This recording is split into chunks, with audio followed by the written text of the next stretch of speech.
अस्सलाम वालेकुम students, welcome to ARS chemistry. आज का जो हमारा टॉपिक है वो हमारे पास है न्यूक्लियोफिलिक सब्स्टिट्यूशन रिएक्शन। अब ये अल्काइल हैलाइड का हमारे पास चैप्टर है। तो ये रिएक्शंस क्या होते हैं, वो कहता है the replacement of leaving group by incoming nucleophile. कि हमारे पास जो है जो लीविंग ग्रुप होता है वो लीव कर जाता है जब न्यूक्लियोफाइल जो है वो आके अटैक करता है। मैं इसका मैकेनिज़्म आपको समझाता हूँ। जैसे फॉर एग्ज़ाम्पल ये मेरे पास एक सबस्ट्रेट मालिक्यूल है। सबस्ट्रेट मालिक्यूल क्या होता है, जिसके ऊपर कोई भी न्यूक्लियोफाइल आके अटैक करता है। अब ये हमारे पास NU नेगेटिव चार्ज, ये हमारे पास क्या है, यहाँ पे ये न्यूक्लियोफाइल है। अब ये न्यूक्लियोफाइल जो है वो क्या करेगा, इस सबस्ट्रेट के ऊपर जाके अटैक करेगा। मतलब ये सबस्ट्रेट की इस कार्बन पे जाके अटैक करेगा। तो ये जो हमारे पास लिविंग ग्रुप होगा ये यहाँ से लीव कर जाएगा। ये देखो, अब यहाँ पे नेक्स्ट प्रोडक्ट में हमारे पास क्या हो रहा है, न्यूक्लियोफाइल जो है वो इस कार्बन के साथ अटैच हो रहा है और उसके बाद जो लीविंग ग्रुप है वो यहाँ से लीव कर रहा है। ठीक है, तो न्यूक्लियोफाइल बेसिकली हमारे पास क्या होता है, ये हमने पढ़ा हुआ है कि न्यूक्लियोफाइल जो है वो क्या करता है, पॉजिटिव चार्ज वाले या उस एटम के ऊपर जो है अटैक करता है जिसके अंदर इलेक्ट्रॉन की कमी होती है। अब न्यूक्लियोफिलिक सब्स्टिट्यूशन रिएक्शन हमारे पास दो तरह के होते हैं। एक हमारे पास SN2 रिएक्शंस होते हैं और एक हमारे पास SN1 रिएक्शंस होते हैं। अब इस वीडियो में हम जो है SN2 रिएक्शंस को थॉरोली स्टडी करेंगे। अब SN2 रिएक्शन जो है इसके हमारे पास फर्दर क्या पॉइंट्स हैं। सबसे पहला पॉइंट हमारे पास क्या आ रहा है, वो कहता है ये हमारे पास सिंगल स्टेप मैकेनिज्म है। मतलब एक ही स्टेप में हमारे पास जो है सारा रिएक्शन, मतलब जो रिएक्शन सारा हो रहा होता है वो एक ही स्टेप में हो रहा होता है। अब जैसे फॉर एग्जांपल ये मेरे पास नीचे रिएक्शन लिखा हुआ आ रहा है। ये देखो, ये हमारे पास जो है ये वाला सबस्ट्रेट मालिक्यूल है, ये वाला। अब यहाँ पे OH नेगेटिव जो है, जिसके ऊपर नेगेटिव चार्ज है, ये यहाँ पे क्या है, ये यहाँ पे न्यूक्लियोफाइल है। अब ये न्यूक्लियोफाइल जो है वो इस सबस्ट्रेट कार्बन, मतलब इस अल्काइल हैलाइड के ऊपर जाके अटैक करेगा। कहाँ पे अटैक करेगा, ये न्यूक्लियोफाइल OH नेगेटिव जो है इसकी कार्बन पे जाके जो है क्या करेगा, अटैक करेगा। जब ये कार्बन के ऊपर जाके अटैक करेगा तो यहाँ पे क्या होगा कि सबस्ट्रेट मालिक्यूल मतलब अल्काइल हैलाइड की कार्बन के साथ इसका बॉन्ड यहाँ पे बनना शुरू हो जाएगा। बॉन्ड की फॉर्मेशन शुरू हो जाएगी। उसके बाद जो Cl नेगेटिव है इसका बॉन्ड जो है वो ब्रेक होना शुरू हो जाएगा। मतलब देखो, यहाँ पे OH नेगेटिव जो है वो उसका बॉन्ड इस कार्बन से बनना शुरू हो रहा है। मतलब यहाँ बॉन्ड फॉर्मेशन शुरू हो रही है और यहाँ पे बॉन्ड ब्रेकेज हो रही है। और नेक्स्ट स्टेप में हमारे पास क्या है, ये देखो, मतलब प्रोडक्ट में क्या है, यहाँ पे OH जो है वो कार्बन के साथ अटैच हो गया है और Cl नेगेटिव जो है वो यहाँ पे क्या हो गया, यहाँ पे अलहदा हो गया है। अगर यहाँ पे देखा जाए तो हमारे पास जो हाइड्रोजन है, जो मॉलिक्यूल है, वो बेसिकली सारा इन्वर्ट हो चुका है। मतलब पहले यहाँ पे हाइड्रोजन इस साइड पे थी। अब जब इस न्यूक्लियोफाइल ने अटैक किया कार्बन के ऊपर, ये खुद कार्बन के साथ अटैच हो रहा है और हाइड्रोजन सारी जो है वो क्या हो गई है, इन्वर्ट हो गई है। अब जो दूसरा पॉइंट है वो हमें क्या बताता है, वो कहता है extent of bond formation is equal to the extent of bond breakage.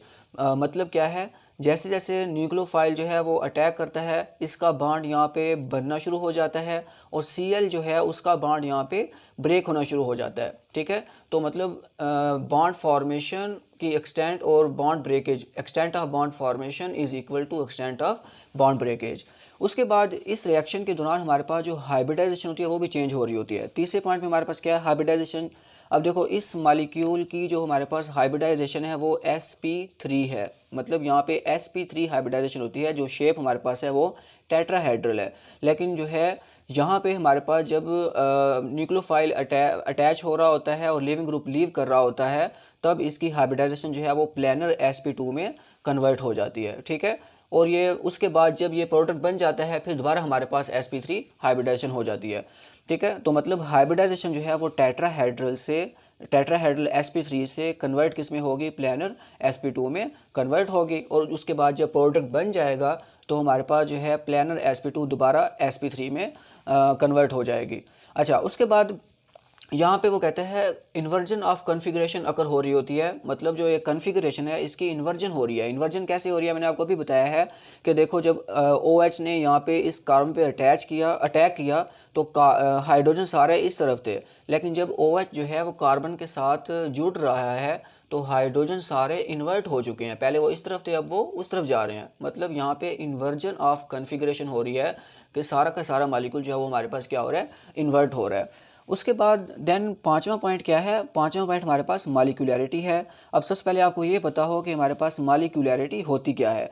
मॉलिक्यूलैरिटी क्या है, वो कहता है number of molecule taking part in rate determining step, मतलब रेट डिटरमाइनिंग स्टेप में हमारे पास कितने मॉलिक्यूल हिस्सा ले रहे हैं, वो उसकी क्या होती है, मॉलिक्यूलैरिटी होती है।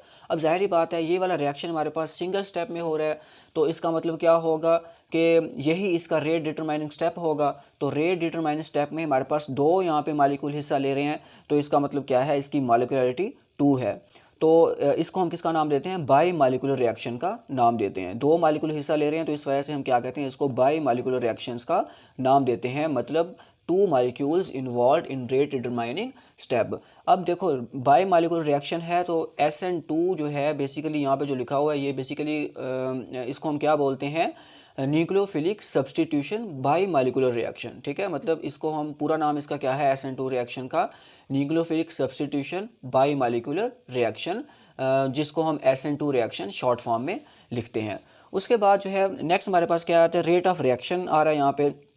तो रेट ऑफ रिएक्शन जो है वो डिपेंड करता है कंसंट्रेशन ऑफ अल्काइल हैलाइड और न्यूक्लियोफाइल और अल्काइल हैलाइड दोनों की कंसंट्रेशन पे हमारे पास रेट ऑफ रिएक्शन डिपेंड करता है। तो इसकी रेट इक्वेशन क्या बनती है, वो हमारे पास रेट ऑफ रिएक्शन बराबर आ जाएगा के, यहाँ पे कांस्टेंट है, अल्काइल हैलाइड यहाँ पे इसकी जो है एक्सपोनेंट इसका जो है वो 1 आ रहा है, न्यूक्लियोफाइल जो है इसका भी हमारे पास जो पावर आ रही है वो क्या आ रही है, यहाँ पे 1 आ रही है। ठीक है, क्योंकि हमारे पास कंसंट्रेशन टर्म जो ऊपर वाले रिएक्शन में जो है वो हमारे पास यूनिटी है, इस वजह से यहाँ पे 1, इसकी भी पावर 1 आ रही है, इसकी भी पावर 1 आ रही है। नेक्स्ट हमारे पास वो कहते हैं प्राइमरी अल्काइल हैलाइड्स जो होते हैं वो SN2 रिएक्शन देते हैं। ठीक है, मतलब प्राइमरी अल्काइल हैलाइड जो है वो क्या, कौन से रिएक्शन देंगे, SN2 रिएक्शन देंगे। अब अल्काइल हैलाइड हमारे पास 3 तरह के होते हैं, primary alkyl halide, secondary alkyl halide, tertiary alkyl halide. ठीक है, ये चीज़ें भी हमने पढ़ी हुई हैं पीछे।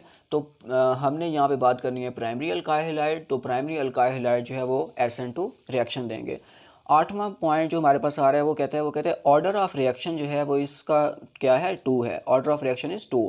अब ऑर्डर ऑफ रिएक्शन 2 क्यों है, मैंने आपको पहले भी बताया है कि कंसंट्रेशन टर्म जो है ऊपर वाले रिएक्शन में हमारे पास यूनिटी है, तो इसका मतलब क्या होगा, 1 + 1, 2 मॉलिक्यूल इन्वॉल्व हो रहे हैं, एक की यूनिटी है दूसरी की भी यूनिटी, दोनों को हम प्लस कर दें तो बराबर हमारे पास किसके आता है, 2 के आता है। तो हमारे पास जो यहाँ पे ऑर्डर ऑफ रिएक्शन होगा वो हमारे पास यहाँ पे क्या होगा, 2 होगा।